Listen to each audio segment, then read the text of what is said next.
Does LeBron have more to win or lose in the finals? Shout out to the king, first and foremost, for 10 NBA finals. My God. You a rapper over here? But shout out to the homie. Let's keep it real, man.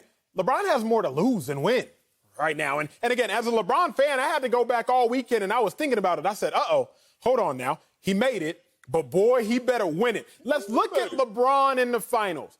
07, first time in the finals. Only been in the league for a few years at that point. You lose to the Spurs. Well, the Spurs got three future Hall of Famers and a Hall of Fame head coach. Okay, you had the Mavericks. I'm going to come back to that. But then you lose to the Spurs again.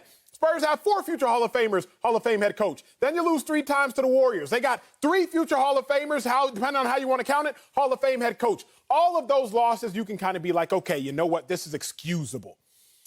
But if LeBron somehow loses to the Heat, led by Jimmy Butler, is he even a top 70 player of all time? That is completely indefensible. Now, let me get back to this Mavericks loss. The reason the Mavericks loss that LeBron had was so bad wasn't because he lost to the Mavericks. Dirk, a top 5 power forward of all time, top 15 player by my imagination, but I'm from Dallas. I know I'm biased. The reason is LeBron played terribly. It's not that he lost to the Mavericks. It's the fact that how he lost to the Mavericks. So the problem here, Marcellus and Slick, is very, very simple. The greats have those 5, 6 chips as you look at it, whether you want to look at Magic, Kareem, Jordan, Kobe. But by getting 4, that's really not a huge difference from 3. So I think LeBron does, in fact, have more to lose than he does have to win. However, I do think he is going to win. Wow. Never knew you were out there playing not to lose. And that's the situation. Of course he has more to win if he goes out there and plays and wins the championship with the Lakers. After the drought, the Lakers, the lovely Los Angeles Lakers, are back in the finals because of the king. Of course he has more to win. Let's talk about this. First of all, Acho's approach is like LeBron's been great in the finals in terms of win-loss column, in terms of win percentage. You know he is 3-6 in the finals. So it's not like you're going to upset the apple cart if he loses again. That would be 3-7. However, if he wins, then now you got 4. And you go into rarefied air. Going from 3 to 4, you take away a lot of guys. You start entering that Shaq category. And then you start getting towards that Kobe and that Jordan category. But the reason why it makes so much sense for LeBron to go out there and make sure he wins again is because LeBron is trying to win this fight on the scorecards. He can't win it by knockout. And we know who he's fighting. Michael Jordan, the GOAT. I think LeBron is the GOAT, but I'm not about to have a barbershop argument with you guys. But I know how I can silence you in the barbershop. If LeBron James goes out there for his 3rd time with a different franchise, 3 different franchises, and not only goes out there and wins a championship, but let's win the finals MVP. No one has ever done that. Jordan is going to always win the perfection argument. 6-0 in finals and no game 7. That's how he wins it. One hitter quitter. Bow. One sentence, get out the barbershop. This is going to be a 12-rounder if it's LeBron James. He has to take you into deep water. And how does he do that? By winning another championship with a team that we're used to seeing being great, but of late has not been great. But now the king is here. He has a lot to win in this situation. Yeah, let me explain how the media works, because the media is going to determine the narrative on whether he wins or loses. Can we agree on that? I mean, ultimately, it's going to be decided by everybody watching. The media coming into this season, and I went back to check because I knew that people had really devalued the Lakers in spite of Anthony Davis and LeBron James being there. But the anticipation was that they were not going to win the Western Conference Final, much less win the NBA championship. The great Sam Smith had them as the 4th seed. The New York Times, 8 experts. There was only one who had the Lakers even playing in the Western Conference Finals, and that was losing to the Clippers. The Sporting News had them as the 4th seed. ESPN and their 100 experts had them as the 5th seed in the Western Conference. So this is how the media works. When something extraordinary happens, when the media predicts something and it doesn't happen, they're proved wrong, somebody must have done something extraordinary in order for that to be upset. That's the view of LeBron James simply getting to the finals at this point. So to Marcellus's point, like, If he's 3-7 in the finals, so what? He wasn't coming close to Jordan anyway. The Last Dance put to bed the idea, crushed the idea that LeBron James is in the GOAT conversation. If he goes now 4-6 and he wins a third title with a third team, everybody's going to look at that and say, well, Kareem Abdul-Jabbar didn't do that. Shaquille O'Neal didn't do that. Only 2 teams, 2 championships. Michael Jordan had 6 out of 6, but that was all in one place.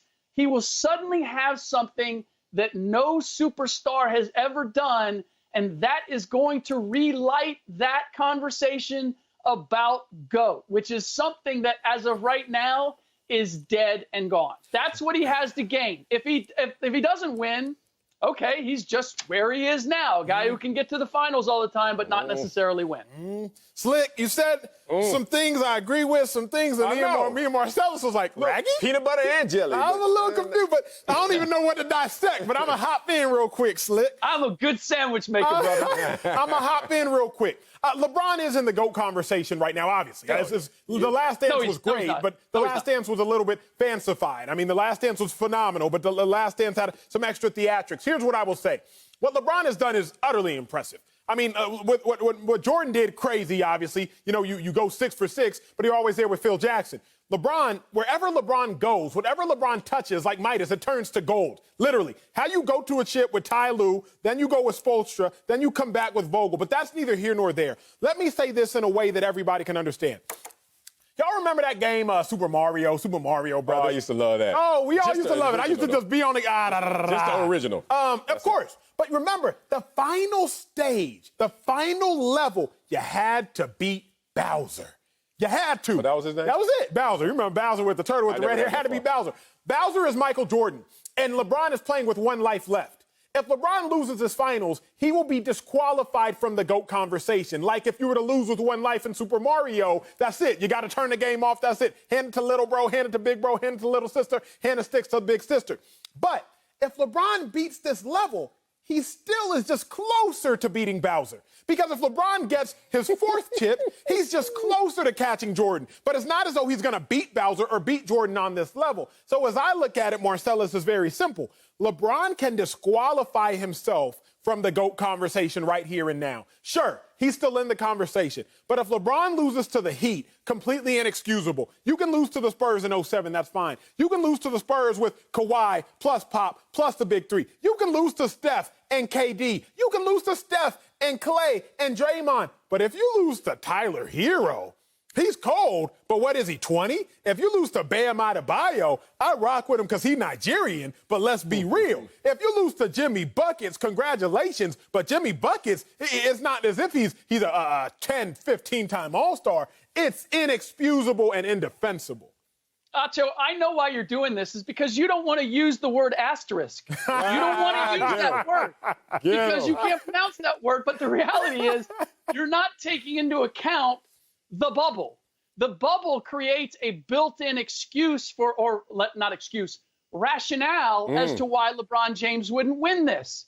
If Miami Heat wins it with a young team, well, it's because the bubble. It's more of an AAU atmosphere. So Tyler Hero and Bam Adebayo and these guys who are closer to playing in AAU tournaments than they are in playing the NBA Finals have an advantage, not a disadvantage. You have Eric Spoelstra, who not only knows LeBron James up and down, but has a huge advantage over Frank Vogel, who's never been in these deep waters before. Oh, by the way, Anthony Davis, never been in these deep waters before. Oh, he's got the oldest team that was supposed to be the 4th or 5th seed in the Western Conference. And by the way, LeBron James is 35. So what should we really expect from him at 35? I just feel as if there are so many things that anybody who is a LeBron acolyte can point to and say, well, it's amazing that he got to the Western Conference or the finals with this particular squad and this team. We never expected that. You mentioned the finals in 2007 when he lost to the Spurs. And yes, nobody expected them to win, but he didn't take a hit for that. When he was in Miami, he was expected to win because those teams were built, and he took to win championships, not just one, but not just 5, not just 6. And so when they didn't win in 2011, he took a massive hit because he was expected. When he won in Cleveland over the 73-win Warriors, not expected to come back from 3-1, was given all sorts of accolades. It's only when he's expected to win is there a price paid for LeBron James. And right now, in spite of everything, I don't look at this matchup and say LeBron James, in the media's eyes, was expected to win a championship. Maybe as of right now because it's the Miami Heat. But in the big picture, he was never expected to even be at this point. LeBron James only beats Michael Jordan in the GOAT conversation if he kills him by a death of 1,000 paper cuts. You got to remember, he can't knock out Michael Jordan because Michael Jordan was perfect. Even if he took a break in retirement, 6-0, no game sevens, you're not going to one-hit a quitter that. But a death by 1,000 paper cuts, if you're LeBron, you start to say, well, I have more points, I have more rebounds, I have more assists. My PER was right there, if not higher, depends on how he finishes his career. Number of trips to the finals, number of trips to the finals with different organizations, number of trips to the finals with different organizations and finals MVPs. Like, that's how you kill Michael Jordan. You got a boa constrictor, wrap him around him, and just start to hold on. We'll see if the GOAT, the king, can do that.